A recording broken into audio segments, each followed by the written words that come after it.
親愛主耶穌，我哋讚美你，因為你係我哋嘅牧者，亦係我哋嘅導師。你教導我哋，你話使人和睦嘅人有福啦，因為佢哋必稱為神嘅兒子。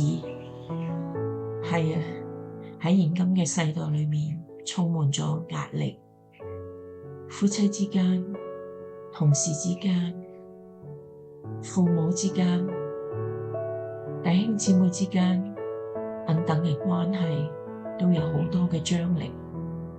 好多時候我哋都會為一啲嘅小事而互相去爭鬧。